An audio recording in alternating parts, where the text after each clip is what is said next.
Cyrus. It feels great to be in Seattle. I just came from New York City. Is anybody else here from New York? Yeah, you guys all know what I mean when I say it feels great to be in Seattle. You guys know how to do this summer with this 77-degree weather, this dry heat. It's awesome. We got to figure out how to get that in New York City. Can we get on that?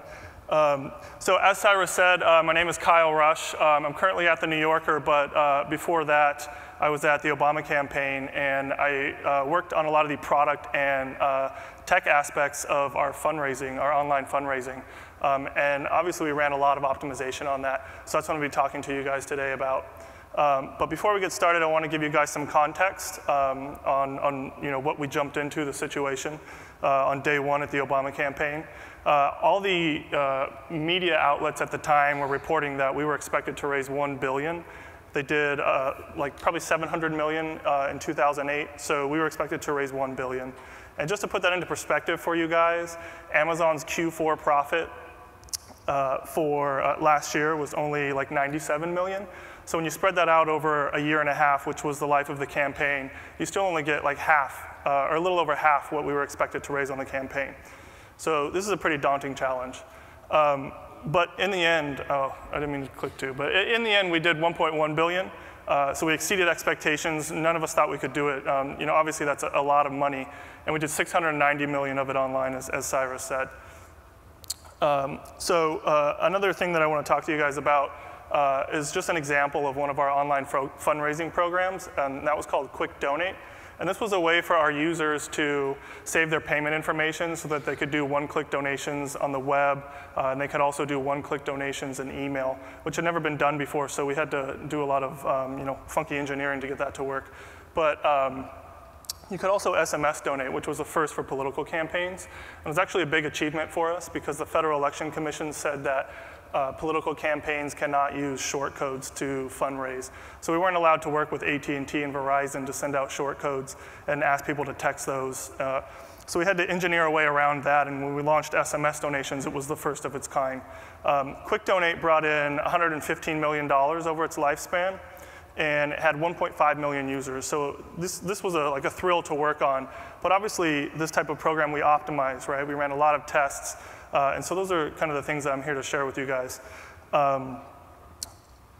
When you might ask, like, how did we get here, right? So we ran 500 experiments. We always had a test running. It was really, really intense, the amount of traffic that we had. We did weeks of user testing. And user testing is really simple. It's just putting a user in front of a computer and observing them. We used a program called Silverback. I don't know if any of you guys are familiar with it, but it records the eyesight camera and the computer screen at the same time. So you can actually see your user making a donation, and we learned a lot from this.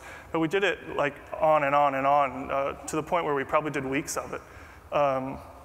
Sorry, this thing is pretty sensitive. And we also just did general data gathering, which I really like to do because if you're not gathering data, then you're kind of flying blind, right? We did just a data point to show you guys how much data gathering we did. We did over 668 million Google Analytics custom events.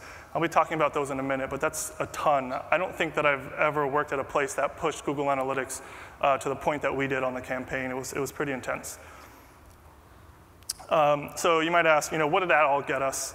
It got us a 49% increase on our donation page conversion rate, and it got us a 161% increase in our email sign-up page.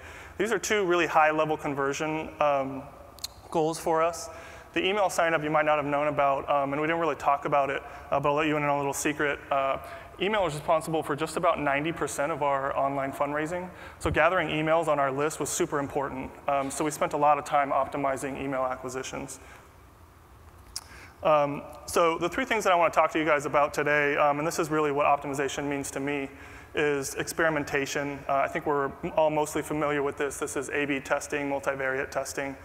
The second is observation, and that's what I was talking about when I was talking about user testing, right? You want to observe your users using your product, otherwise you're not going to know how they're using it because you're not a user. And also just general data gathering, which is super important. So first up is experimentation. Sorry, this thing is super sensitive. So the first, we identified a process that when we were on the campaign, I want to share that with you. I'm sure everybody has their own processes, but this is what really worked for us. And the first step for us in experimentation was to identify our goals. And I mean this from both a micro and a macro level. On the macro level, I just talked about some of our goals, which was email acquisition and donations, right? You need money to win a campaign, and in our instance, we needed emails to get that money. But I also, encourage you to focus on micro goals. And this is like conversion goals when you're running tests. You should just measure everything. So micro goals can be like the error rate on a form, right? Like how many errors do you get when somebody mistypes their email address? Is that like, is the label clear enough there? So you just really want to measure everything. One thing that really blew me away on the campaign is that we started measuring the conversion rate on the follow-up page. So when you made a donation and it was successful, you got taken to a follow-up ask that asked you to save your payment information. And that was Quick Donate. That was the opt-in to Quick Donate. And that was a very critical conversion goal for us because we found out early on that Quick Donate users were 4 times more likely to make a donation in the future, right? So that's like money right there that we needed to focus on.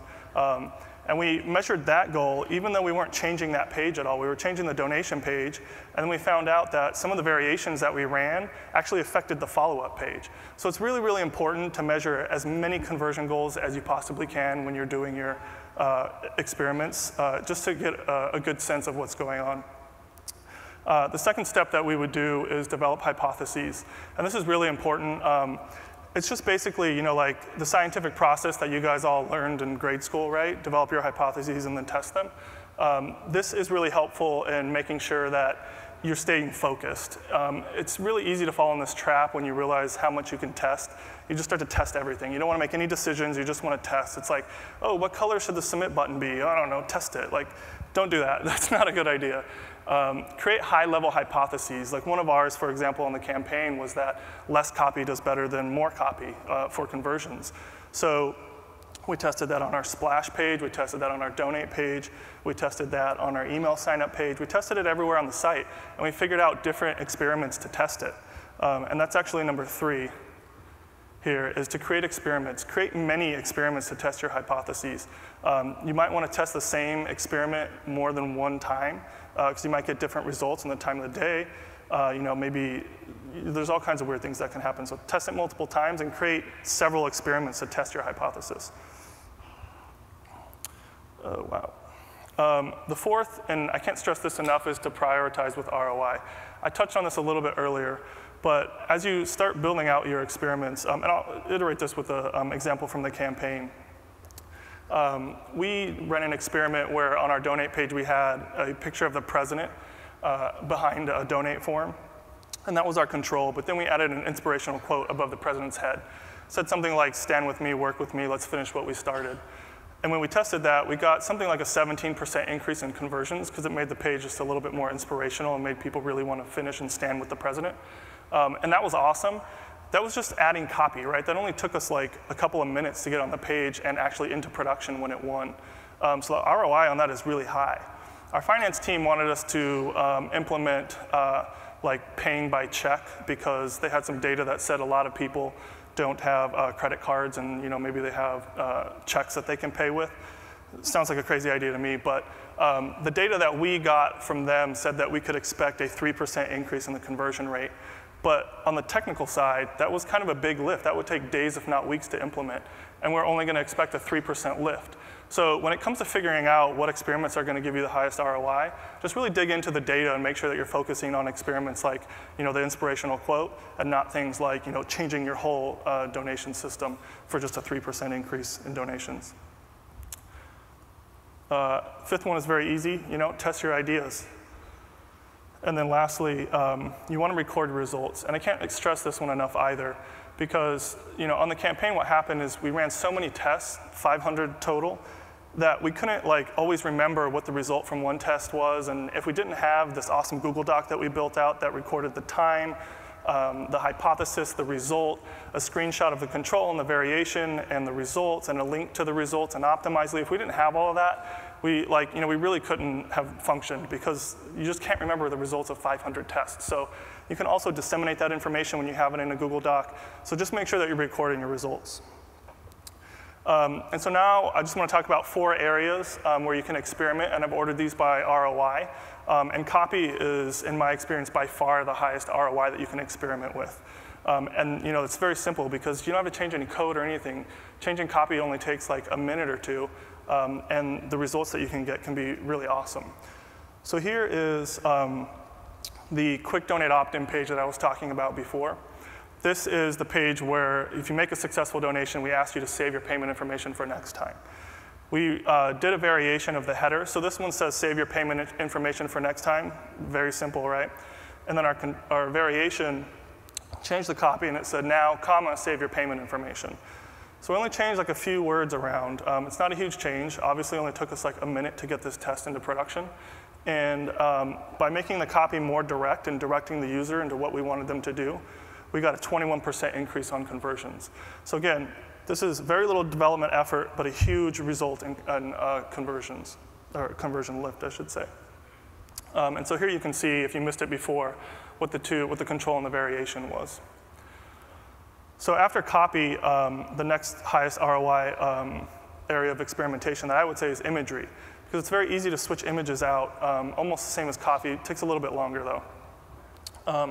And so here's an example of what we did on the campaign with imagery. This is our splash page for the Dinner with Barack contest, which is a super cool contest. You could actually win dinner with Barack. Like, we'd fly you out to Washington, D.C., and you'd sit down with Barack and have dinner, and sometimes Michelle would be there, and actual people won this contest. So after you submit, you would get entered into that. So here we have a picture of the president. We figured out early on that like big smiling pictures of the president work because people love him.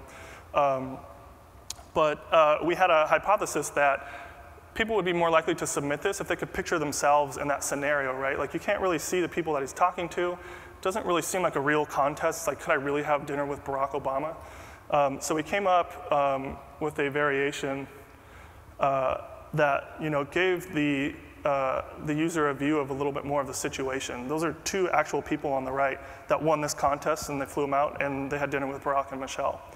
So the result of this, putting a more situational image in there gave us a 19% lift in the conversion rate. And again, this does not take a lot of time to implement. It's just a very easy test, and we got a huge lift on it. And so here are the 2 different images so that you can see them again.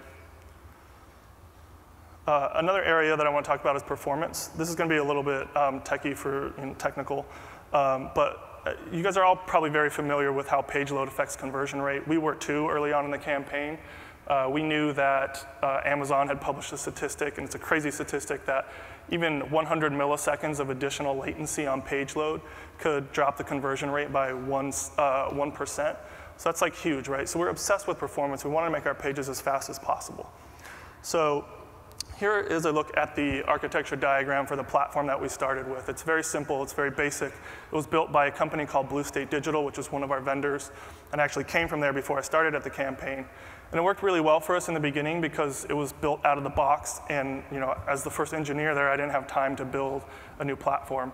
And this was already out there and working. So the user makes requests to a load balancer, and that splits requests to 2 clusters. If you're asking for the page, it would send you to the web cluster. If you actually hit submit on the form, it would send you to the payment cluster. Very simple. But there were a lot of problems with this in terms of performance.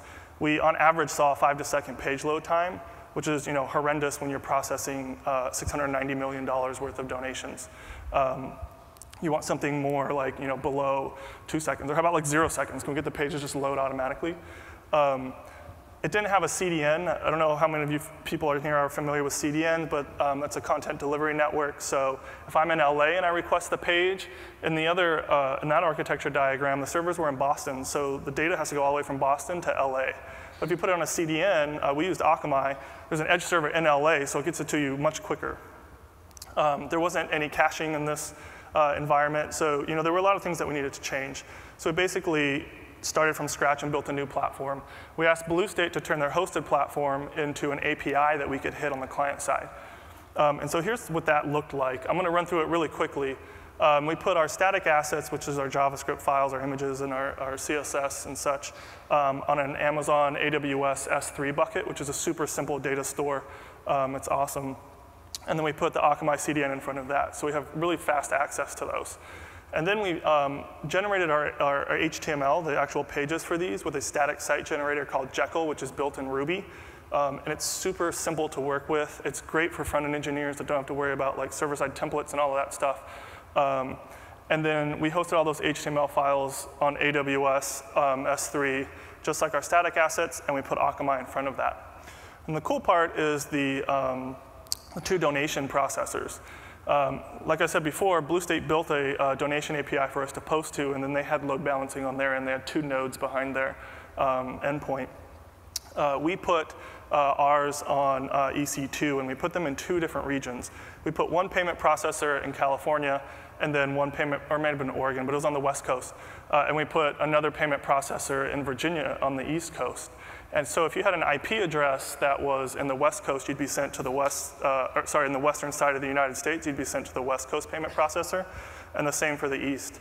If the West Coast went down for some reason, like there was actually a hurricane in Virginia and actually caused EC2 servers to go down during the campaign, all that traffic just got sent to the West Coast, and it was great. It was very redundant, and once we got this system in place, there was never a downtime for accepting donations. We were accepting donations 100% of the time. The new platform, the biggest metric I think, is that it had an 80% faster time to paint. And that means it's how fast the user puts something on the screen, not page load, right? The browser can start rendering the page, and the page load metric can still be going on because maybe it's loading some JavaScript or something that's not critical for page load. So I like to focus on time to paint, and we got 80% faster here. And to show you what that is, or what that looks like, I use web page test, which you guys should all use if you're not using it now. It's super easy to get data like this. But the top film strip shows you that that's the fast platform. In 1 second, we have a painted screen. That's a screen that the user can start filling out a donation. That's super fast. The only thing that's not loaded is the graphic assets, right? And those load by 2 seconds. But you can see our old platform doesn't even have anything on the screen by 4 seconds. That's awful. So we did like a lot to increase the performance here. We had a 63% reduction in page weight, so we just threw out all that legacy code and wrote our own. We went from something like 720 kilobytes to like 120 kilobytes. And then we had a 52% reduction in HTTP requests, which is one of the most common things that contribute to page latency. So what did we get with an 80% faster time to paint? We got an increase in conversions by 14%. To measure that, we made a page on the fast platform that was identical to the slow platform. And then we A/B tested them with Optimizely. 14% is not as big as the numbers I was talking about before, but this was in the beginning when we first launched this platform. This was the A/B test to put it into production. And when you calculate the 250 million that this platform brought in over its lifetime, that's $32 million, right? I'll take that. The money race on the campaign was tight. So just by making that 80% faster, we got 32 million. Obviously, this takes a lot more engineering and time and effort, which is why it's less ROI than the copy and the imagery. But this is huge. This is $32 million that we got just by making that faster. The second area of optimization that I want to talk about is, this is experimentation and user experience, which also takes a little bit more time. The screen that you're looking at right now is a donate page that is already like super optimized. This was later on in the campaign. We had ran hundreds of tests on this page, and it was performing brilliantly. And we ran a lot more experiments on it to try and increase the conversion rate, and we kept failing. We couldn't get the conversion rate up. So we got really frustrated, and we couldn't figure out what to do. So we decided to try something big. And what we did is, on the variation, we chunked the donation experience into 4 parts. Because if you look at this slide right here, you see all 16 fields. It looks very intimidating to fill out. It looks like it's going to take you forever. But if you look at this one, all you have to do is select an amount, right? That's a much lower barrier for entry on engagement here. And then you just go through that, and it just guides you through very nicely. And so we tested this one, and I like to call this the gradual incline instead of the steep slope. And we got a 5% conversion lift. So obviously that's not as big as the numbers before, but like I said, we had already picked all that low-hanging fruit, and so 5% at that point was major because we went like a month or 2 where we couldn't get the conversion rate up at all. So that was a pretty big win for us. like I said, it was on an already optimized page. And so you can see the two forms here. One is obviously much simpler to fill out, or it looks like it is. So here are some best practices I want to share with you guys. The first is start simple. You don't have to make this complicated. My motto in any engineering scenario at all is start simple and test up. You don't have to make it really fancy user experience. You don't have to make it all Ajax-y when you launch. Just get something out there and get it into production, because done is better than perfect. And then since you're in production so much earlier, you can start experimenting. And each feature that you roll out, you'll know what effect that has on the conversion rate, because you can test it. The second is always have a test running. If you have traffic coming to your site, which you probably do right now, and you're not running a test, that's just wasted potential right there, because you're not learning from the people that are going to your site. So always have a test running. And the third is don't be afraid to fail. And I can't stress this one enough. I can't actually remember the numbers, but I want to say something like only 20% of our experiments on the campaign actually raised the conversion rate. A lot of them were a statistical tie where it resulted in nothing, and some of them even decreased the conversion rate. And those are like, pretty damaging psychologically, but you can't let that get you down. And I want to show you an example of this.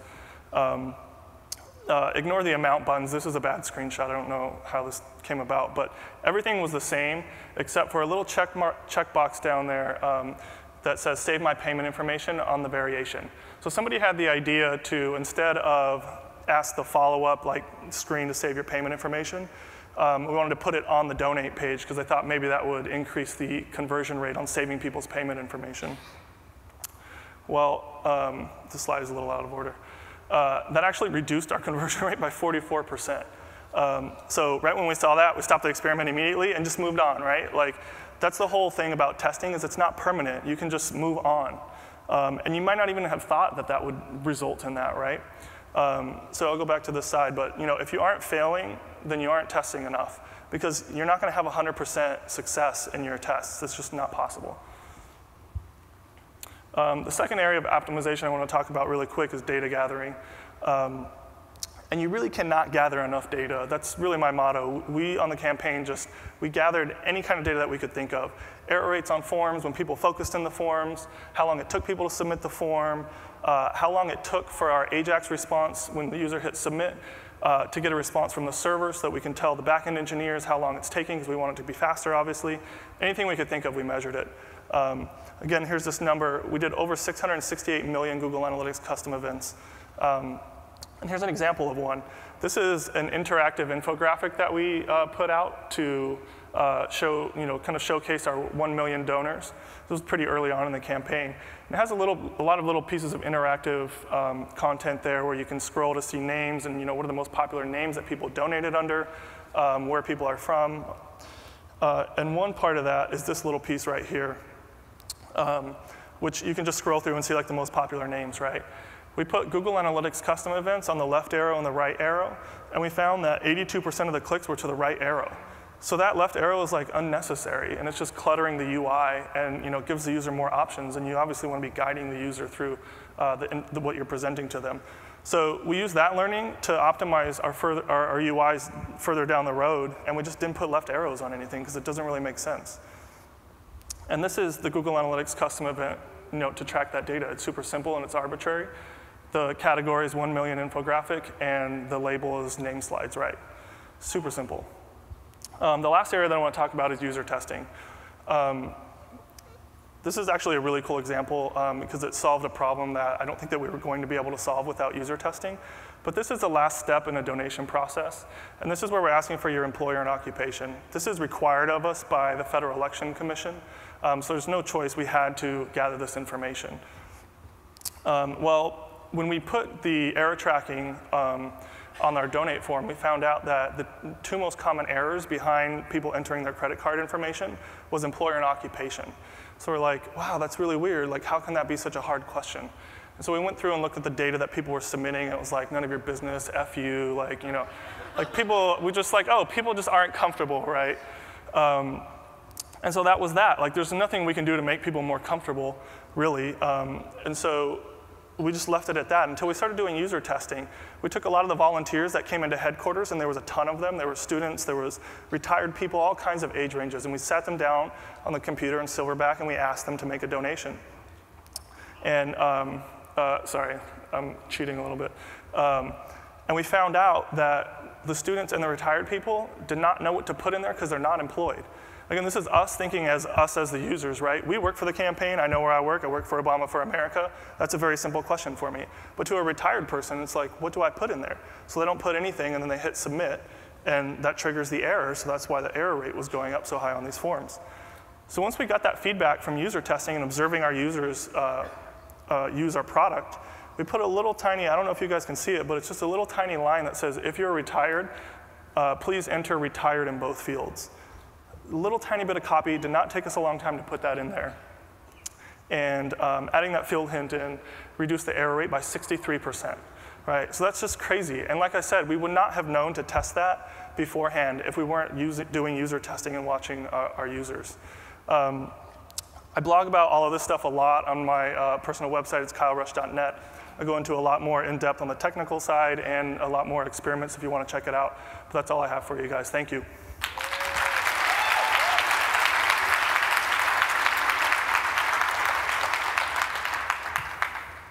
Let's step over here into the light. Awesome work, man. Thank you. I assume you're using the enterprise version of Google Analytics. Is there an enterprise version? Yeah. I know that we had a direct line over there where we were like, hey, our stuff's not loading. Can you please do something? And they would refresh it because there was too much data. But yes. there was a lot going on. One question I did want to ask. Did you do, for your testing platform, did you build that yourself or did you use an off-the-shelf version? No, we used Optimizely. You used Optimizely? Yeah, which is awesome. If you guys aren't using that, use Optimizely. It's amazing. Yes, question. Oh. There we go. Hi, my name is Amanda Stevens. I'm from a marketing agency in Winnipeg, Canada. Fantastic presentation. My question for you is, you talked a little bit about the design elements and the UX changes that you made to the website to add that lift. I'm just wondering if you can expand on some other design elements that you incorporated to increase conversions. Yeah, sure.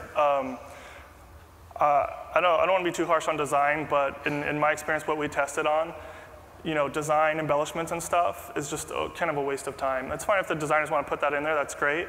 But like I said, when you're testing button colors and rounded corner versus square corners, do not waste your time with that. That's not going to do anything. It's just going to sink. It's a time sink, right? Really, when it comes to design, and our brand was all about imagery and photos, that's where we got the real big increases in design changes, is imagery.